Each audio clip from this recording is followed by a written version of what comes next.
Bien, bien, amigos, continuamos aquí en su programa Janampacha Los Cielos Andinos. Estamos entrevistando al comandante Lisandro Paredes, él es retirado de la Marina de Guerra del Perú. Con él estamos hablando sobre la navegación por las estrellas, navegación mediante las estrellas. En ese segmento vamos a tratar un tema importante, en este caso en la historia del Perú, sobre los antiguos navegantes peruanos. Pero previamente vamos a hacerle otras preguntitas importantes también sobre cómo la Marina antigua, entre comillas antigua, lograba orientarse, qué instrumentos utilizaba. Comandante, continuamos con el programa. Bueno, antiguamente, o en todo caso, como usted acaba de decir hace un momento, a ojo de marinero, ¿no? Nos olvidamos de los satélites por ahora. ¿Cuáles Sí. son los instrumentos básicos para Bueno, navegar? cuando yo aparezco en la Marina, ¿no? Navegábamos en ese tiempo, prácticamente utilizábamos la sondaleza, después un azimut para medir marcaciones, después utilizábamos el sextante para observar las estrellas y de ese modo los prismáticos para ubicar los puntos conspicuos de la costa, ¿no? Y de ese modo navegábamos por estima, ¿no? Teníamos un aparato que giraba con la velocidad del buque, lo hacía girar y eso medía la distancia, ¿no? Y con eso sabíamos qué distancia habíamos recorrido, ¿no? Bueno, eso ya hoy en día es historia, ya no se usa. No se habla ni se comenta, pero en el Museo Naval sí se puede encontrar esos instrumentos y esos equipos, ¿no? Ahora, usted me preguntó también, en la época del Incario, en la época de los incas, ¿cómo hacían ellos para navegar? Claro, exacto. Recordemos que el Cochamama peruano, el Cochamama de los incas, se extendía desde nuestras costas hasta la Polinesia, y la historia lo refiere así, Claro, ¿no? claro. Y que el primer mapa que se levanta de este continente, al cual se le llama Peruvian Ocean, y así aparece en el primer mapa de este continente el mar denominado Peruvian Ocean, que se extiende desde nuestro litoral hasta la Polinesia, O sea, ¿no? a ver, en el primer mapa que se hizo de este continente hace mucho tiempo atrás, no se llamaba Pacífico, entonces esa zona se lo llamó mar peruano. Bueno, el mar peruano aparece con el nacimiento de la República, ¿ya? Y con la traducción de Peruvian Ocean, ¿no? Entonces, los españoles le llamaban Peruvian Ocean por el autor que era un sajón, ¿no? Que hizo el primer mapa de esta zona, ¿no? Bueno, sin embargo, hay que destacar que los navegantes hispanos no conocían estos territorios y recurrían a los navegantes de los incas, quienes dominaban y conocían al dedillo todo este mar, desde nuestras costas hasta la Polinesia, Hawái, Tahití y todas esas islas las conocían muy bien.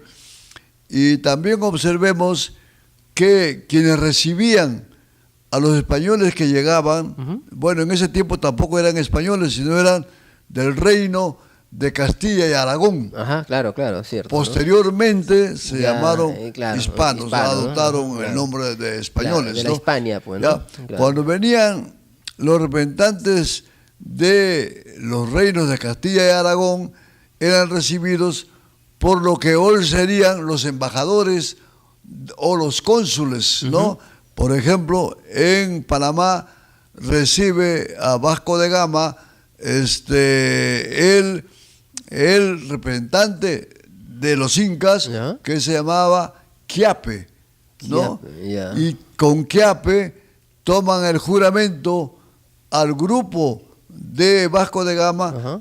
para asumir el control y la representación de toda América hasta donde se extendía, que ellos tampoco la conocían en total, Claro. y todos los mares en términos generales, ¿no? Todos los mares hasta el polo, decían, del sur y del norte, ¿no? Y en toda extensión y todas las islas. Ya. Así está escrita el acta Ajá. de soberanía sobre estos territorios. Y quienes conocían muy bien todo esto eran los navegantes peruanos, que por ese egoísmo del país conquistador Ajá. no reconocieron ni lo mencionaron tampoco. Claro, ¿no? porque sí, porque la historia oficial tampoco lo menciona en la actualidad, salvo por ahí uno que otro inca que hablan que fue a la Polinesia, pero lo pone incluso en duda también la historia oficial, lo Sí, pone en duda sí, incluso, sí. ¿no? Sí, ha habido mucho, y tal es así que también mataron a los amautas Sí, para que no se siga conociendo todo lo que significaba las culturas de este continente, claro, ¿no? claro. Entonces fue un genocidio realmente hispano en estas tierras, como también lo fue en la parte de América del Norte, ¿no? Claro, Sí, los sí. ingleses también Sí, sí. arrasaron prácticamente con los pueblos originarios del sí. lugar, ¿no? Los sistemas de propulsión, ¿no? ¿Cómo se inicia? Primero el remo, luego pues, viene la Bueno, vela. en la época de los fenicios fundamentalmente era remo. Después ese remo dio un salto a la colocación de una vela. Entonces se colocaba una vela para complemento del apoyo, complemento de apoyo a la navegación a remo, ¿no? La vela, aunque parezca mentira, apareció por el año 10 al 12, no hay una precisión, pero apareció en ese entonces en el siglo XII. Siglo XII, ¿no? Y fue apareciendo desde una sola vela, después se fueron implementando 2, 3 con diferentes nombres Claro. que tomaban de acuerdo al país de donde se generaba, ¿no? Ya. Bueno, y esta reinó prácticamente hasta el siglo XVIII muy bien. Aquí en el Perú hasta el siglo XIX. Claro, nosotros veíamos que habían barcos en el Callao que transportaban guano y navegaban a vela, Ya, ¿no? Entonces, podemos decir que el Perú necesita andar más rápido en su evolución marina, porque es una fuerza impulsora del desarrollo, ¿no? ¿De qué manera sería? A ver. Bueno, ahora estamos fíjese, ya que ha tocado usted ese asunto, es importante. Sí, claro, ¿no? por supuesto. Nosotros estamos aferrados a la navegación del año 1914, a los barcos de 1914. Antes de la Primera más de Guerra un Mundial. siglo de atraso. Los barcos que llegan a nuestras costas son de ese tamaño, los que pasan por el Canal de Panamá, ¿no? Y estamos hoy en los megabarcos. Fíjese, del barco Panamá, que lo llaman Panamax, así, pasamos al Post-Panamax, después al superbarco. Al superbarco, o sea, mucho más grande que el Post-Panamax. Sí, más grande. Y después al ultra largo de contenedores. Después son ciudades enteras prácticamente. Al megabarco, ¿no? Yeah. Entonces hay 5 escalas de tamaño que se han sucedido en cuanto a los buques transportadores de carga. Y en cuanto a los buques de turismo, estamos en los cruceros y en los supercruceros de turistas, Sí, sí. que transportan arriba de 5.000 a 8.000 turistas, que ninguno de ellos entra a nuestras costas y entra a nuestros puertos. Tienen que claro. fondear y afuera, mar afuera, y de ahí transportarlo en embarcaciones pequeñas, en pequeños grupos, para que lleguen a nuestras costas, Claro, ¿no? el último Entonces, creo que fue Queen Elizabeth, creo que nos vino hemos hace un tiempo. quedado y necesitamos dar un salto grande. El 28 de julio de este año hemos escuchado una expresión, un mensaje del gobierno muy alentador, porque mira el desarrollo del Perú con visión de futuro, con visión de modernidad, con visión de insertarse en la competitividad internacional, con visión de mega terminales multimodales para barcos, aviones, ferrocarriles y trailers y busings, ¿no? Entonces, Dios quiera que esa esperanza de modernidad la ejecutemos a la mayor velocidad, porque estamos bien atrasados. Claro, en este caso, volviendo al principio, todos aquellas naciones, tanto pasados como del pasado, digamos, entre comillas, pasando al pasado lejano, y no del tan pasado, que pusieron énfasis en el desarrollo de su marina, pues lograron ser potencias, ¿no? Bueno, Me contaba usted un tema de Singapur, por ejemplo. Sí, ha tocado un asunto importante y trascendente, ¿no? La primera expresión la tenemos con el emperador Hirohito, ¿No?